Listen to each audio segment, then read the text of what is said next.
মানিকচকের এনায়েতপুর ইভটিজিংয়ের প্রতিবাদ করায় আক্রান্ত এনায়েতপুর হাই স্কুলের প্রধান শিক্ষক। লিখিত অভিযোগ মানিকচক থানায়। ঘটনাটি সম্পর্কে জানা গিয়েছে, এদিন স্কুলের বাইরে বেশ কিছু বহিরাগত যুবক ইভটিজিং করার প্রতিবাদ করেন এনায়েতপুর হাই স্কুলের প্রধান শিক্ষক বদিউজ্জামান মহাশয়। এই প্রতিবাদ করায় বহিরাগত যুবকেরা বাইকের চাবি দিয়ে প্রধান শিক্ষকের উপর হামলা চালায়, যার ফলে রক্তাক্ত হয়ে পড়েন তিনি। সেই সময় ঘটনাস্থলে থাকা স্কুলে এক অস্থায়ী কর্মী এবং স্থানীয় এক দোকানদার বহিরাগত এক যুবককে আটক করে এবং আহত প্রধান শিক্ষককে মানিকচক হাসপাতালে নিয়ে যায়। এই ঘটনার পরিপ্রেক্ষিতে মানিকচক থানায় লিখিত অভিযোগ করেছেন আহত প্রধান শিক্ষক। আজকে 10:30 নাগাদ আমি স্কুলে ঢুকে স্কুলের মেন গেটের কাছে দাঁড়িয়েছিলাম। দীর্ঘদিন ধরে বেশ কিছু ছেলেপুলে আমাদের স্কুলের ছাত্র নয়, অথচ এলাকারও ছেলে মেয়ে নয়, কিন্তু ওরা এখানে এসে আড্ডা মারে, ইভটিজিং করে। তো আমাকে দেখে অনেক ছেলেপুলে পালিয়ে এলো। এই 3টে ছেলে বাইকে করে এসে ওখানে দাঁড়িয়েছিল। আমি ওরাকে জিজ্ঞেস করাতেই যে তোরা এখানে কেন আসছিস রোজ, জিজ্ঞেস করাতে আমার উপরে চড়া হয়। হ্যাঁ, আমি ওরাকে পুলিশের ভয় দেখালে আমাকে বাইকের চাবি দিয়ে কপালে মারে। তখন উপস্থিত আমার গেটম্যান এবং অন্যান্য ছাত্রছাত্রীরা ওকে ধরে স্কুলের মধ্যে আটকে রাখে। থানাতে আমি ফোন করেছিলাম, থানা থেকে এসে ওই ছেলেটাকে উদ্ধার করে নিয়ে ওর বাইক সহ থানায় ঢুকানো হয়েছে। এরা আমার স্কুলে পড়েও না, আর রেগুলারলি স্কুলের এই যখন স্কুল চালু হয় 10:30 11টাতে স্কুলের গেটের সামনে এসে দাঁড়িয়ে থাকে, হয়তো এটা পঠন পাঠনের পরিবেশের বিঘ্ন ঘটায়। এরা ধরমপুরের ছেলে, এখানে বাড়িও না এখানে। এই 3টে ছেলে ধরমপুরের, 2জন পালিয়েছে, একজন এখন ধরা পড়েছে। ওকে অ্যাটেম্পট টু মার্ডার 307 কেস দেওয়া হচ্ছে।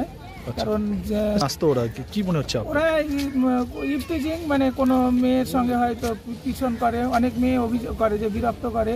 হ্যাঁ, তো ওরা তো এমনি বলছে যে আমরা এমনি কাজের জন্য এসেছি, কিন্তু ওর এখানে বাড়িও না, ও এই স্কুলে পড়েও না।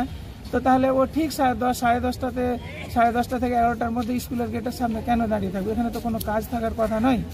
এবং ওখানে যানজট তৈরি করা, পঠন পাঠনের পরিবেশ নষ্ট করা, হ্যাঁ, কিছু বোকা মেয়েকে বিভ্রান্ত করে এরা ভাষায় যাদের পড়াশোনাতেও নষ্ট করে, এরকম এসে এর আগেও সামনে এসছে। মানে মূলত এরা পঠন পাঠনের পরিবেশ নষ্ট করা এবং ইভটিজিং এর কাজেই আসে। তাদেরকে আপনি বাধা দিয়েছিলেন? বাধা দিয়েছিলাম ওদের বলাতে যে কেন এখানে আসিস, ওরা চড়া হয়, আমাকে আঘাত করে, অনেকটা গভীরভাবে কেটেছে কপালে। উপস্থিত ছাত্রছাত্রী এবং গেটম্যান ওকে ধরে স্কুলে আটকে রেখেছিল, থানা থেকে গিয়ে ওকে তুলে এনেছে। ওদের গাড়িটাও বাজেয়াপ্ত করা হয়েছে। অভিযোগ করেছেন থানায়? হ্যাঁ, আমি এখন যাচ্ছি, লিখিত অভিযোগ জানাচ্ছি। এটা একটা সামাজিক অবক্ষয়। আমাদের এই মানিকচক, আমার যে স্কুল এনায়েতপুর হাই স্কুল, এই আশেপাশে বেশিরভাগই পরিযায়ী শ্রমিক ফ্যামিলি।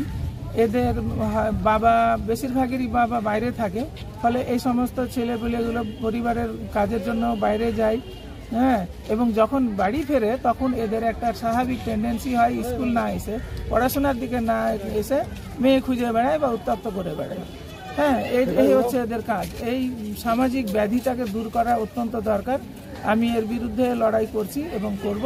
যে করে সমাজের এই ব্যাধিটাকে দূর করতে হবে, এই কারণ এবং এই উদ্দেশ্যে এই সমাজের বা এনায়েতপুর অঞ্চলের সমস্ত বুদ্ধিজীবী এবং রাজনীতিবিদ সকলের কাছে আমার আহ্বান থাকবে, যাতে সমস্ত ছেলে মেয়ে পড়াশোনার দিকে এবং কাজের দিকে উদ্বুদ্ধ হয়, এ ধরনের সামাজিক অসুখ দূর হয়, বাল্যবিবাহ রোধ করা যায়, এটার দিকে যাতে ধ্যান দেয়, সবাইকে আহ্বান জানাচ্ছি। নিরাপত্তা বোধ তো একটা অবশ্যই হচ্ছে। আমি গত বছর যখন ওই এর আগের যিনি আইসি ছিলেন ওনাকে একটা লিখিত দিয়েছিলাম। বেশ কিছুদিন আমার স্কুল গেটে 2জন সিভিক রাখা হয়েছিল, তারপরে আবার তুলে নেওয়া হয়। আমি জিজ্ঞাসা করেছিলাম, তখন হয়তো কোনো অসুবিধা ছিল। তারপরে ইদানিং ঘটনাগুলো কমই ছিল, কিন্তু মাঝখানে থেকে এই পুজোর ছুটির পরে দেখছি ব্যাপারটা বেড়েছে, অনেকে অভিযোগ করেছে। আমি একবার আইসিকে জানিয়েছি, তবে লিখিত জানানো হয়নি। আজকে আমি ওটাও লিখিতভাবে জানাবো, যাতে আমাদের স্কুলের গেটেও 2জন অন্তত সিভিক দেওয়া হয়, যাতে এই সমস্ত দুষ্ট বাচ্চা কোনো দুষ্টুমি করার সুযোগ না পায়। আপনার নামটা? আমার নাম মোহাম্মদ বদিউজ্জামান, আমি এনায়েতপুর উচ্চ বিদ্যালয়ের প্রধান শিক্ষক।